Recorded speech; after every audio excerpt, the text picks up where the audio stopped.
नमस्कार, आप देख रहे हैं जनता टीवी। मैं हूं आपके साथ त्रिपाठी। बुलेटिन में रुक करेंगे 2 मिनट में 10 बड़ी खबरों की ओर। लोकसभा चुनाव के लिए बीजेपी ने जारी की स्टार प्रचारकों की लिस्ट। बीजेपी के प्रांतीय कमेटी के प्रस्ताव पर हाईकमान ने लगाई मुहर। शाह, योगी समेत 40 स्टार प्रचारकों की अंतिम लिस्ट को दिया गया अंतिम रूप।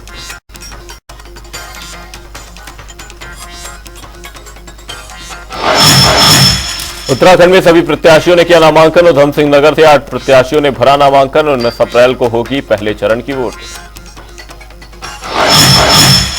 दुष्यंत गौतम ने की प्रेस कॉन्फ्रेंस। लोकसभा चुनाव को लेकर बोले दुष्यंत, कहा नामांकन से तस्वीर साफ, बीजेपी 5 लाख। नहीं थम रहा कंगना वर्सेस सुप्रिया विवाद। बीजेपी प्रदेश चुनाव प्रभारी दुष्यंत गौतम ने कांग्रेस को लिया आड़े हाथ। कहा कांग्रेस की मातृशक्ति के प्रति वास्तविक सोच। लोकसभा चुनाव को लेकर बीजेपी ने कसी कमर। कार्यकर्ता और विधायकों को सौंपी जिम्मेदारी। लोगों से करेंगे सीधा संवाद।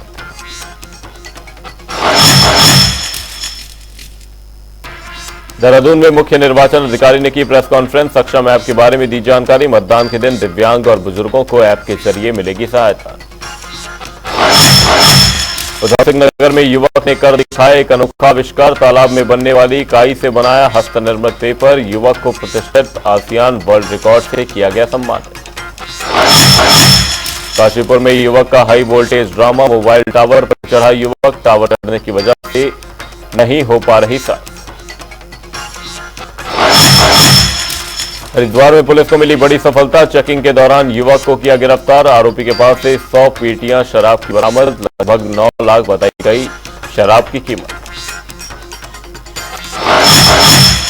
हरिद्वार में बंदरों का आतंक। बंदरों से लोगों को निजात दिलाने में पूरी तरह से फेल हुआ वन विभाग। सैकड़ों में से 2 बंदरों को ही रेस्क्यू कर पाई रेस्क्यू टीम।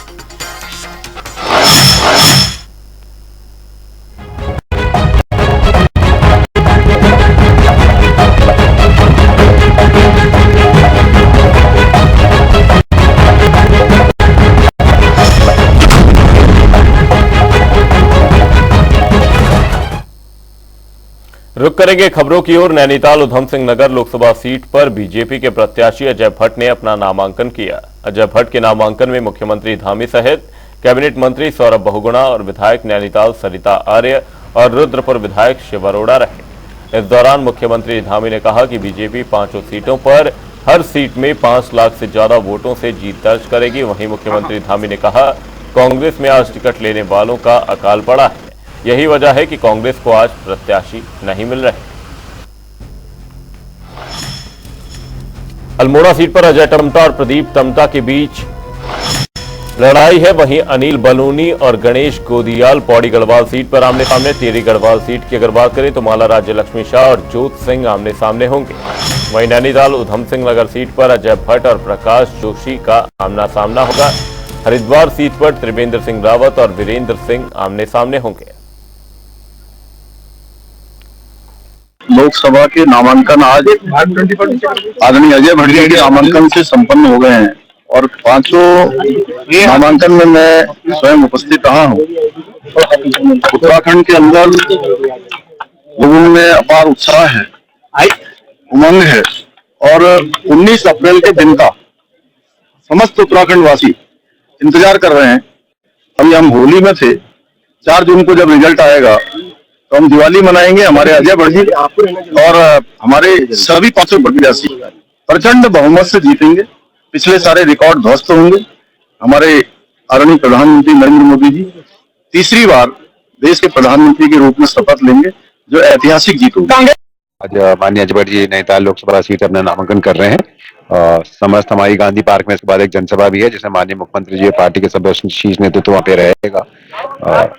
हमारी सबकी कोशिश यही है कि जो संगठन ने हमको एक लक्ष्य दिया है कि 5 की 5 लोकसभा सीट जो है उत्तराखंड की, उनको 5 लाख के वोटों से के अंतर से जीतना है भारतीय जनता पार्टी को। हम सब उसके लिए समर्पित हैं और पूर्ण विश्वास भी है कि जो जनता का रुझान माननीय मोदी जी की तरफ और भारतीय जनता पार्टी की तरफ है, उसमें हम इस लक्ष्य को कहीं ना कहीं हासिल भी करेंगे जून में।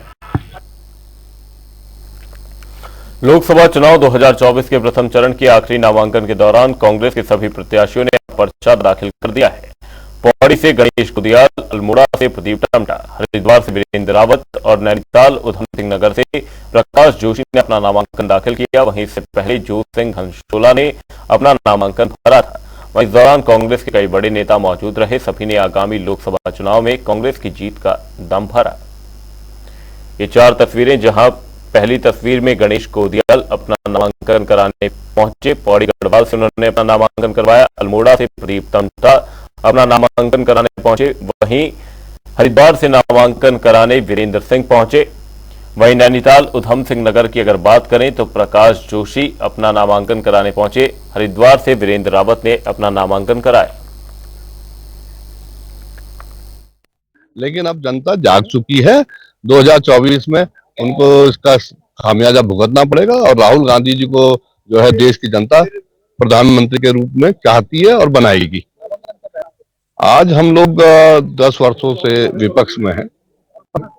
कई मुद्दे ऐसे हैं, चाहे बेरोजगारी का मुद्दा हो, महिलाओं की सुरक्षा का मुद्दा हो, महंगाई का मुद्दा हो, बहुत सारे मुद्दे हैं जिन पर हम विपक्ष को घेर रहे हैं। और निश्चित रूप से जनता का जो है रुझान भी कांग्रेस की ओर है, क्योंकि आज हर व्यक्ति के मुंह पर एक ही बात कह रहा है हर व्यक्ति कि कोई लौटा दे मेरे बीते हुए दिन।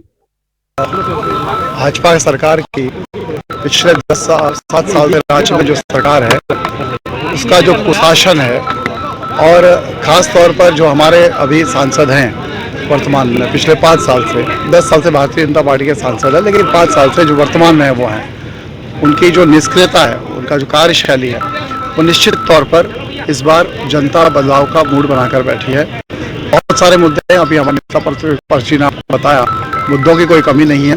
चाहे वो लॉ एंड ऑर्डर की बात हो, चाहे वो रोजगार की बात हो, चाहे वो अग्निवीर जैसी एक योजना लाकर हमारे प्रदेश के नहीं पूरे देश के नौजवानों को, जिनका सपना होता है कि वो फौज में जाएं, देश के लिए अपना सर्वोच्च न्यौछावर भी अगर करने की जरूरत पड़े तो करें, वो गर्व की बात होती है। लेकिन वो मौका भी उनसे छीन लिया है, क्योंकि शहादत का उनको अब प्रमाण पत्र नहीं मिलेगा। तो मेरा कहना है कि ये चुनाव इसलिए चुनौती नहीं है कि कांग्रेस का कार्यकर्ता पूरे कई वर्षों से, पिछले 2-3 साल से लगातार हम देख रहे हैं, जब से यहाँ भारतीय जनता पार्टी की सरकार बनी 7 साल, तब से लगातार सड़कों पर इस सरकार के खिलाफ है। परिवर्तन दिखाई दे रहा है, और जो भाजपा का जो कार्यकाल रहा है केंद्र में और राज्य में, निश्चित रूप से निराशाजनक है। जिन मुद्दों पर 2014 में 2019 में भारतीय जनता पार्टी केंद्र सरकार चुनाव लड़ी, आज वो मुद्दे गायब हैं। महंगाई बड़ा मुद्दा है, बेरोजगारी बड़ा मुद्दा है, भ्रष्टाचार बड़ा मुद्दा है, पलायन बड़ा मुद्दा है, विकास मुद्दा है।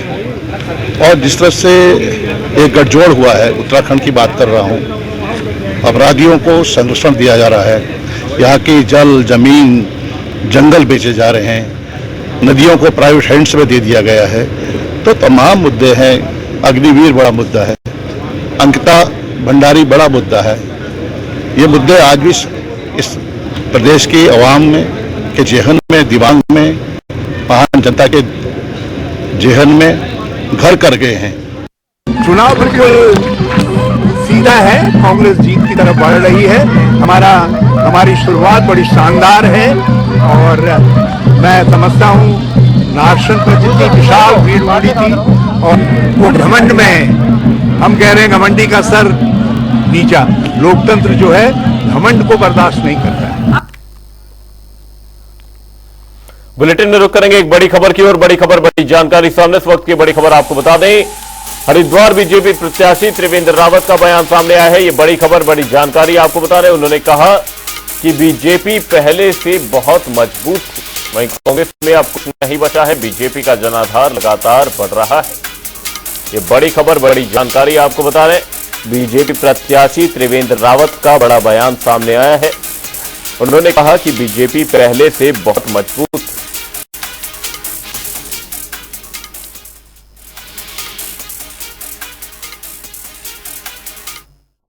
बीजेपी मजबूत तो थी और मजबूत हुई है जब आज यहाँ पर नगर पालिका रुड़की के पूर्व अध्यक्ष दिनेश कौशिक जी, कांग्रेस के वरिष्ठ नेता रश्मि चौधरी जी, वरिष्ठ नेता पाल जी समेत सैकड़ों लोगों ने आज यहाँ पर भाजपा में अपनी आस्था व्यक्त की है, तो इससे पार्टी और मजबूत होगी। इससे हमारे पार्टी कार्यकर्ताओं का जोश, उनका उत्साह और बढ़ रहा है और तमाम जड़ें कमजोर हो चुकी हैं, जो दल आज खोखले हो चुके हैं, जिनको लोग ये समझ चुके हैं, वो तमाम नेता आज भाजपा की सत्ता ले रहे हैं। हम उनका सबका बहुत स्वागत और अभिनंदन। हरिद्वार लोकसभा से कांग्रेस प्रत्याशी वीरेंद्र रावत ने नामांकन दाखिल कर दिया है। वीरेंद्र रावत ने दावा किया कि पूरे उत्तराखंड में कांग्रेस 5 सीटों पर भारी मतों से जीतने जा रही है। इन्हीं सभी मुद्दों को लेकर हमारे संवाददाता ने उनसे खास बातचीत की। क्या कुछ रहा बातचीत में, वो सुनिए। हरिद्वार से कांग्रेस ने लोकसभा प्रत्याशी वीरेंद्र सिंह रावत को चुनाव मैदान में उतारा। उस वक्त हमारे साथ मुझे उनसे बातचीत कर लेते हैं। आखिरकार इस बार उनके किस तरह के मुद्दे रहने वाले हैं? क्या ये 10 साल का मिथक टूटेगा या फिर चुनावी और भी दिलचस्प यहाँ पर हो जाएगा? हम बातचीत करते हैं। वीरेंद्र जी, बहुत बहुत स्वागत आपका जनता टीवी में। आज आपने नामांकन भी किया है, हालांकि एक बड़ी चुनौती है। किस तरह से मानते हैं जनता के बीच किस तरह के मुद्दे लेकर आप पहुंचेंगे इस बार? मैं जनता टीवी का बहुत बहुत धन्यवाद करता हूं कि आपने मेरे नामांकन की में जो जन समर्थन उमड़ा उसको आपने कवर किया है। आज इस बार जो है 10 साल का मिथक टूटने जा रहा है, ये आज के जनता की मोहब्बत ने बता दिया। और जो जनता 10 साल से हरिद्वार की खासकर वो अपने लापता सांसद और लापता विकास को खोज रही थी, जिसमें से निवर्तमान सांसद जी का तो टिकट ही कट गया। अब ये नए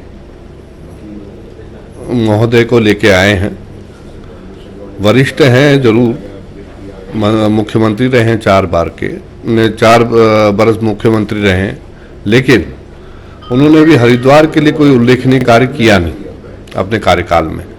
आज वो किस नाते वोट मांग रहे हैं मैं नहीं समझ सकता। हालांकि ये केंद्र सरकार का चुनाव है, लेकिन जब कुछ काम किए हो चाहे राज्य में, उसके लिए काम तो होने जरूरी है। आज जो सिडकुल कांग्रेस ने हरिद्वार में बनाने का काम किया, आज उस सिडकुल में रोज सुनाई देता कि फला कंपनी बंद हो गई, ढिकाना कंपनी चली गई, तो ये यहाँ से कंपनियां पलायन कर रही हैं। तो उसकी वजह को खोजना चाहिए। ये वैसे भी ये डबल इंजन की सरकार है, ये तो हर चीज कर सकते थे, लेकिन इनकी मंशा ही नहीं है रोजगार, क्योंकि रोजगार इनका मुद्दा रहा ही नहीं। इनका मुद्दा तो हमेशा ये रहा है भाई को भाई से लड़ाने का और परिवार को बांटने का, उस पर जो है रोटी सेक के अपना राजनीति करने का।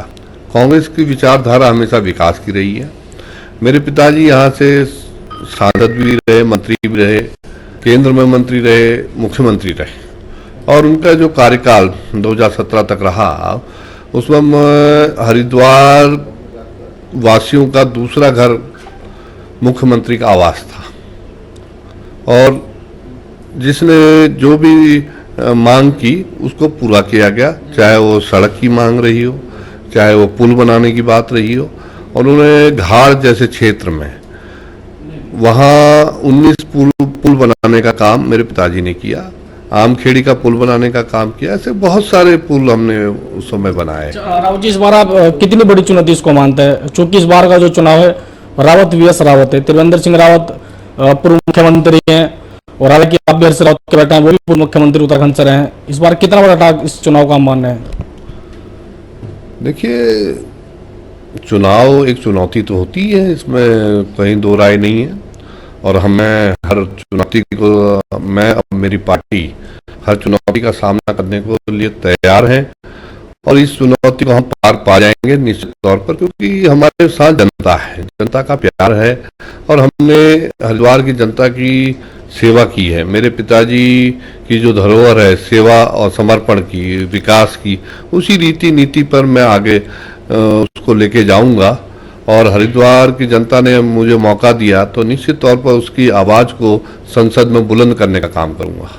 अच्छा, हम अगर बात करें तो जो निर्दलीय प्रत्याशी उमेश कुमार हालांकि खानपुर से विधायक है फिलहाल वर्तमान में, उन्होंने कहा है कि पैराशूट प्रत्याशी आपको बताया, इस पर आप क्या कहेंगे?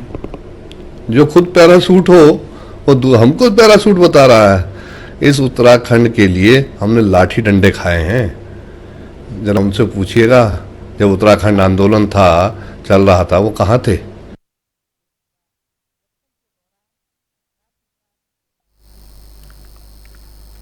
मुख्यमंत्री पुष्कर सिंह धामी रामनगर पहुंचे, जहां विधायक समेत तमाम बीजेपी कार्यकर्ताओं ने उनका जोरदार स्वागत किया। वहीं मुख्यमंत्री ने आगामी लोकसभा चुनाव को लेकर कार्यकर्ताओं के साथ बैठक की, जहां उन्होंने सभी से केंद्र और राज्य की योजनाओं को ज्यादा से ज्यादा जनता के बीच पहुंचाने की अपील की। इस दौरान मुख्यमंत्री ने कहा कि 2024 में होने वाले लोकसभा चुनाव इस बार देश में नया इतिहास रचेंगे। साथ ही उन्होंने कहा कि उत्तराखंड में भी बीजेपी 5 सीटों पर जीत दर्ज करने जा रही है। 2014 से ज्यादा 2024 में उत्तराखंड से 500 सीटों पर मत मिले थे और रियासती की था, और 2024 इन दोनों चुनावों से ज्यादा मत मिलेंगे, ऐतिहासिक होगा। और ये तो क्लीन स्वीप है पूरा। इस समय आप देख रहे होंगे कि कांग्रेस में कोई टिकट लेने के लिए नहीं तैयार हो रहे, कई दिनों तक असमंजस रहा, और बड़े बड़े नेता जिस प्रकार से चुनाव के मैदान से खुद को अलग कर रहे हैं, ये इस बात का प्रत्यक्ष प्रमाण है कि चुनाव का परिणाम क्या होने वाला है। निश्चित रूप से देखिए, हमारे प्रधानमंत्री आदरणीय मोदी जी के नेतृत्व में पिछले 10 सालों में उत्तराखंड में अनेक काम हुए, तेजी से विकास आगे बढ़ा है। अगर हम सड़कों की बात करें, हवाई सेवाओं की बात करें, स्वास्थ्य सेवाओं की, रेल सेवाओं की, या अन्य राज्य को मिलने वाली बाह्य सहायता योजनाओं की बात करें, सभी में हमको केंद्र से पूरा सहयोग मिला है, और ये गठबंधन के कारण ही संभव हो पाया है। कांग्रेस से टिहरी प्रत्याशी ज्योत सिंह गुनसोला को लेकर कांग्रेस के वरिष्ठ नेता अरेंद्र शर्मा ने कहा कि ज्योत सिंह गुनसोला गरीबों मजदूरों के नेता रहे हैं। हमें उम्मीद है कि आगामी लोकसभा चुनाव में कांग्रेस को भारी मतों से जीत हासिल होगी। चुनाव बड़ा अहम चुनाव है इस लोकतंत्र के लिए, और जिस तरीके से आप देखते हैं कि पूरे जो वातावरण बना हुआ है पूरे देश में, उसमें जो है वो कहीं पर भी जनता की आवाज नहीं आ रही है। तो उत्तराखंड में 5 सीटें लोकसभा की कांग्रेस मजबूती से लड़ रही है, और विशेषकर जो हमारा टिहरी क्षेत्र है, जहाँ का जो प्रतिनिधि चुन के गया है 3 बार, वो जनता में कहीं नहीं आता है, उसके दर्शन तक नहीं होते। तो जो ज्योत सिंह गुनसोला है, वो मजदूरों के नेता रहे हैं, गरीबों के नेता रहे हैं, और वो जमीन से जुड़े हुए नेता हैं। तो मैं समझता हूं, मैं आशा करता हूं कि वो बहुत बड़े अच्छे मतों से जो है कांग्रेस का प्रत्याशी गुनसोला जी यहाँ से विजयी हुई। प्रधानमंत्री नरेंद्र मोदी उत्तराखंड में चुनाव प्रचार गरमाएंगे। चुनाव अभियान को गति देने के लिए बीजेपी ने 40 स्टार प्रचारकों की सूची जारी कर दी है। उत्तराखंड में चुनाव प्रचार के लिए प्रदेश बीजेपी ने केंद्रीय नेतृत्व को पीएम नरेंद्र मोदी, केंद्रीय गृह मंत्री अमित शाह, राष्ट्रीय अध्यक्ष जेपी नड्डा, उत्तर प्रदेश के मुख्यमंत्री योगी आदित्यनाथ समेत 16 दिग्गजों की डिमांड लिस्ट भेजी थी। स्टार प्रचारकों की सूची के लिए संगठन ने केंद्रीय नेतृत्व से अनुरोध किया था। वहीं आपको बता दें, पार्टी की ओर से 40 स्टार प्रचारकों की सूची जारी की गई है। राज्य की 5 लोकसभा सीटों पर रक्षा मंत्री राजनाथ सिंह, केंद्रीय मंत्री नितिन गडकरी, स्मृति ईरानी, मध्य प्रदेश के पूर्व मुख्यमंत्री शिवराज सिंह समेत कई केंद्रीय नेता पहुंचेंगे। नहीं, 40 स्टार प्रचारक हमारे पूरे प्रदेश के लिए हैं, और उसमें केंद्र के प्रदेश के दोनों प्रकार के नेता हैं। हमने केंद्र के 16 नेताओं का प्रवास, उनकी सभाएं मांगी हैं। जिन जिन की भी जितनी सभाएं हमको मिलेंगी, उसके हिसाब से हम उसका नियोजन करेंगे, और प्रदेश के भी जो हमारे स्टार प्रचारक हैं, सभी का हम उपयोग करेंगे। बड़ी बड़ी सभाएं जहां होंगी, बड़े हमारे केंद्रीय नेताओं की, नहीं प्रदेश के नेताओं की विधानसभा स्तर की सभाएं होंगी।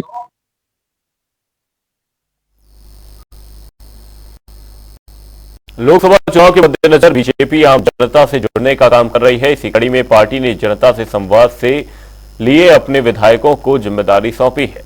टिहरी लोकसभा सीट से घनसाली विधायक शक्तिलाल शाह ने बताया कि प्रदेश की धामी सरकार और केंद्र की मोदी सरकार ने प्रदेश के विकास के लिए कई महत्वपूर्ण कदम उठाए हैं। हम इन मुद्दों को लेकर जनता के बीच में जा रहे हैं। इसके साथ ही उन्होंने प्रदेश की सभी 5 सीटों पर बीजेपी की जीत का दावा भी किया। आपके सामने जिस तरह से जनता के अंदर एक जुनून है विकास बोलता है, काम बोलता है। निश्चित अगर हम मोदी जी कह रहे हैं तो मोदी जी ने काम किए हैं और काम किए, उसी का पात्र जनता हमने लेगी और हम पांचों की पांचों सीटें ऐतिहासिक मतों से जीते जाएंगे।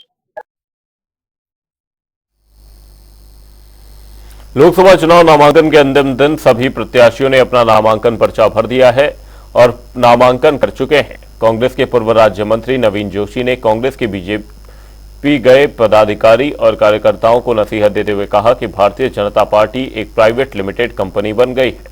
इन्होंने अपने वरिष्ठ नेताओं को दरकिनार करने का काम शुरू कर दिया है। आगे उन्होंने और क्या कुछ कहा वो सुनिए। देखिए, भारतीय जनता पार्टी एक प्राइवेट लिमिटेड कंपनी बन गई है। जो इनके वरिष्ठ नेता थे इनको उन्होंने दरकिनार कर दिया और उन्होंने ऐसा कोई काम नहीं किया प्रदेश के अंदर जो उनको आगे लेके आया जा सकता था। कांग्रेस ने क्या किया कि जो हमारे दूसरे पंक्ति के नेता थे, जो हमारे यूथ कांग्रेस के थे, एनएसयूआई के टाइम पे जिन्होंने काम किया, उनको हमारी पार्टी आगे लेके आई है। और जो कांग्रेस से छोड़कर जो भारतीय जनता पार्टी में गए हैं, आज उनका भी बहुत बुरा हाल है। तो वहीं हरिद्वार लोकसभा सीट से बसपा के उम्मीदवार मौलाना जमील अहमद कासिम ने अपना नामांकन दाखिल किया। उनके साथ बसपा के कई नेता भी मौजूद रहे। वहीं इस दौरान बसपा प्रदेश अध्यक्ष ने कहा कि बहुजन समाज पार्टी मुद्दों की राजनीति करती है, पार्टी पर लोगों का भरोसा है। तो 100% है और वो खुदा की जात से कि बहुत अच्छी कामयाबी की है, नेक नामी की है।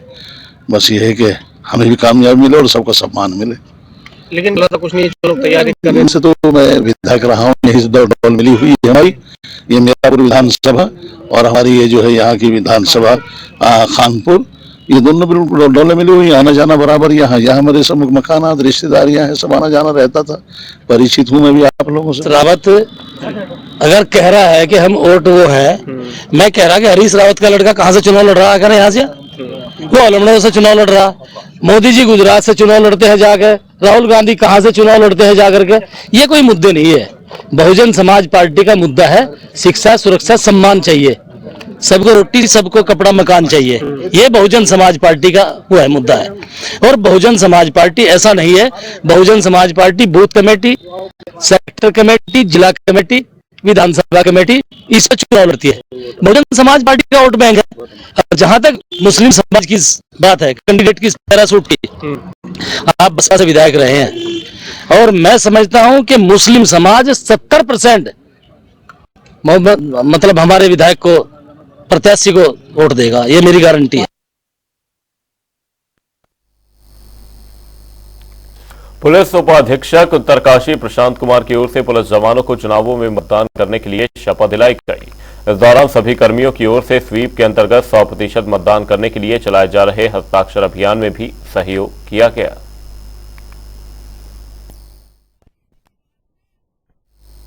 देहरादून में मुख्य निर्वाचन अधिकारी विजय कुमार जोगदंडे ने सचिवालय मीडिया सेंटर में प्रेस वार्ता की। इस दौरान उन्होंने जानकारी देते हुए बताया कि दिव्यांग और 85 वर्ष से अधिक आयु वाले मतदाताओं के लिए इस बार सक्षम ऐप की व्यवस्था की गई है, जिसके जरिए मतदान के दिन जरूरत पड़ने पर व्हील चेयर या फिर किसी भी तरह की आवश्यकता के लिए संपर्क किया जा सकता है।